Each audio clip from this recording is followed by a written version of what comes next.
Assalamualaikum students, welcome to Forward Public School e-learning classes. I am your physics teacher Aksa and today we will discuss the mirror equation.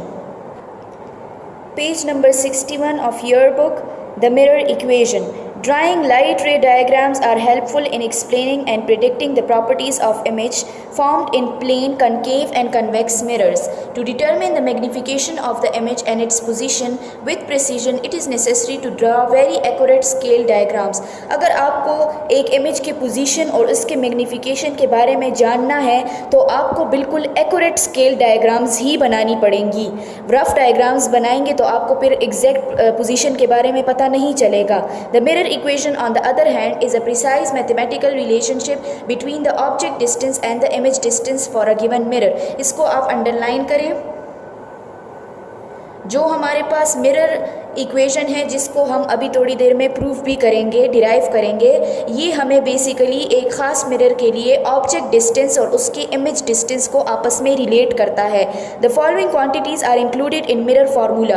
अब mirror formula में जाने से पहले हम कुछ quantities को और उसके सिम्बल्स का हमें पता होना चाहिए कि ये किस लिए स्टैंड होते हैं. ठीक है.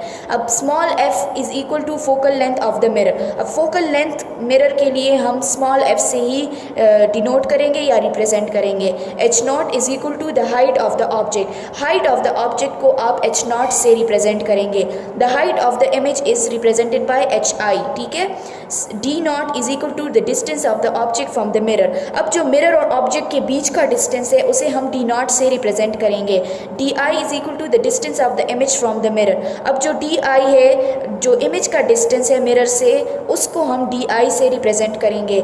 M is equal to magnification of the image. Magnification of the image को हम कैपिटल एम से रिप्रेजेंट करेंगे. और मैग्नीफिकेशन ऑफ द इमेज हमने पिछली क्लासेस में भी पढ़ा था कि ये हमारे पास इमेज की साइज़ और ऑब्जेक्ट की साइज़ का रेशो के बराबर है.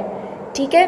अब to obtain this relation we use the ray diagram shown in figure 12.9. The ray in figure 12.9 A hits the mirror at its midpoint where the principal axis is the normal to the mirror. As a result, the ray reflects at an angle theta below the principal axis that is equal to its incident angle theta above the axis.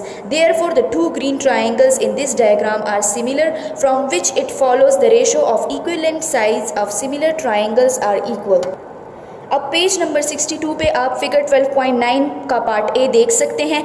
यहाँ पे हमने एक convex mirror को लिया हुआ है. उसके centre से बिल्कुल एक लाइन को पास किया है जिसे हम प्रिंसिपल एक्सिस बोल रहे हैं. एक ख़ास डिस्टेंस पे हमने ऑब्जेक्ट को प्लेस किया है अपराइट पोजीशन में और इसके टिप से हम सिर्फ एक रे को कंसिडर कर रहे हैं. हम कहते हैं कि ये जो रे आ रहा है वो इस मिरर के पोल पे स्ट्राइक कर रहा है और उसके बाद वापस जाएगा उसी एंगल से जो एंगल ये इस नॉर्मल के साथ बना रहा है. मतलब कि जिस एंगल से ये इस नॉर्मल इस पॉइंट को स्ट्राइक करेगा उसी एंगल से ये वापस जाएगा.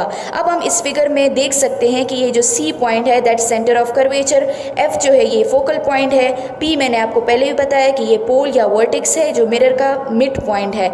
अब एफ और पी के बीच का जो डिस्टेंस है इसको हम फोकल लेंथ बोल रहे हैं. ठीक है. अब हम इस लाइन के प्रिंसिपल एक्सिस के परपेंडिकुलर ऐसे एक लाइन ड्रॉ कर रहे हैं ताकि हमें जो डिस्टेंसेस हम ले रहे हैं उनको बनाना हमारे लिए आसान हो जाए. अब इस पॉइंट से इन दोनों के बीच का ये जो डिस्टेंस है ये हमें इमेज का डिस्टेंस बता रहा है डी आई, और यहाँ पे ये जो डिस्टेंस है दैट्स डी नॉट, मतलब कि ऑब्जेक्ट का डिस्टेंस मिरर से. अब ये हमने एच नॉट यहाँ पे लिया हुआ. एच नॉट हमें हाइट ऑफ द ऑब्जेक्ट के बारे में बता रहा है और जो एच आई है ये हमें हाइट ऑफ द इमेज के बारे में बता रहा है. अब जैसे कि हम देख रहे हैं कि यहाँ से ये रे आके इस पॉइंट पे स्ट्राइक करने के बाद उसी एंगल से वापस जा रहा है, तो हम देख सकते हैं कि हमारे पास यहाँ पे दो ट्राइंगल्स बन रहे हैं. एक ये राइट एंगल ट्राइंगल है और एक ये ट्राइंगल हमारे पास बन रहा है. ठीक है. अब हम क्या कहते हैं कि चूंकि ये दोनों ट्राइंगल्स आपस में सिमिलर है तो इनके जो साइड्स के रेशो होंगे वो भी इक्वल होंगे. मतलब अब हमारे पास ये वाला जो साइड है इस बड़े ट्राइंगल का, इसका ये साइड और दूसरे ट्राइंगल का सिमिलर यही साइड, इन दोनों का रेशो हमने लिया. ठीक है. ये हमने कहा कि ये जो दूसरा साइड हम ले रहे हैं, जो बड़ा ट्राइंगल है उसका जो बेस का ये वाला साइड है, हम देख सकते हैं कि ये हमारे पास डी नॉट के इक्वल है। तो यहाँ पे हमने डी नॉट लिया और इस छोटे ट्राइंगल का भी ये वाला साइड जो है ये हमारे पास डी आई के इक्वल है। ये वाला जो डिस्टेंस है ये हमारे पास डी आई के इक्वल है। तो हम कहते हैं कि एच नॉट और एच आई का जो रेशो है वो हमारे पास डी नॉट और डी आई के रेशो के बराबर है। लेकिन एच आई के सामने हमने एक नेगेटिव साइन को भी पुट कर दिया है।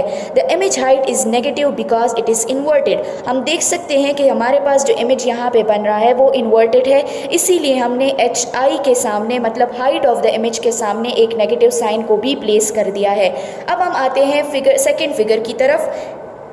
From the figure 12.9b, it is clear that the two yellow triangles in this diagram are also similar since they are both right angles and share the common angle theta.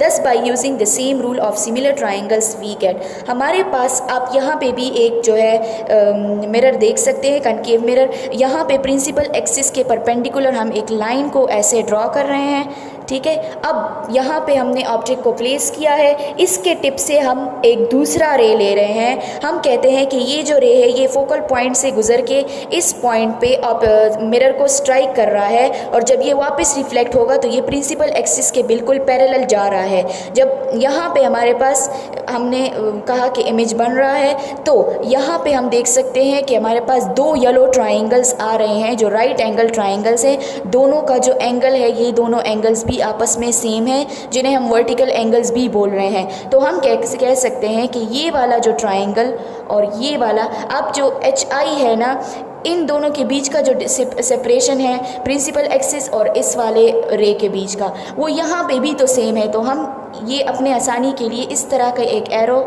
यहाँ पे भी बना रहे हैं ताकि हमारे लिए आसानी हो। और इसको हम कहते हैं कि एच आई। इसका मतलब ये नहीं है कि हमारे पास यहाँ पे इमेज बन रहा है, इमेज यहीं पर बन रहा है, लेकिन अपनी सिंप्लिसिटी के लिए हम सिर्फ एक एरो बना रहे हैं ताकि हम इन दोनों ट्राइंगल्स को आपस में कंपेयर कर सकें। अब ये दोनों ट्राइंगल जो है राइट एंगल ट्राइंगल्स हैं और इन दोनों का ये वाला एंगल भी सेम है। तो हम कहते हैं कि इन दोनों ट्राइंगल्स के जो साइड्स के रेशो हैं वो भी आपस में इक्वल होंगे। तो हम यहाँ पे कह रहे हैं कि जो इसका ये वाला एच नॉट है, H naught divided by H आई, ये इक्वल है हमारे पास इस डिस्टेंस और इस डिस्टेंस की रेशो के बराबर है। लेकिन अब ये डिस्टेंस हमारे पास क्या चीज़ है, हम कहते हैं कि पॉइंट पी से लेके इस पॉइंट तक का जो डिस्टेंस है ये है डी नॉट, ठीक है, ये टोटल डिस्टेंस।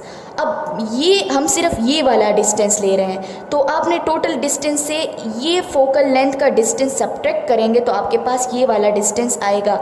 मतलब जैसे कि यहाँ पे मेंशन किया गया डी नॉट माइनस एफ, तो इस साइड को हमने डी नॉट माइनस एफ लिया और ये जो साइड है ये तो हमें पता है कि फोकल पॉइंट और पोल के बीच का जो डिस्टेंस है वो फोकल लेंथ होता है। तो d naught minus f divided by f हमने लिया। अब हमारे पास ये आ गया h naught divided by h i is equal to d naught minus f divided by f. अब यहाँ पे भी हमने एच आई के साथ एक नेगेटिव साइन को इसीलिए प्लेस किया है क्योंकि हमारे पास इमेज जो है वो इन्वर्टेड है।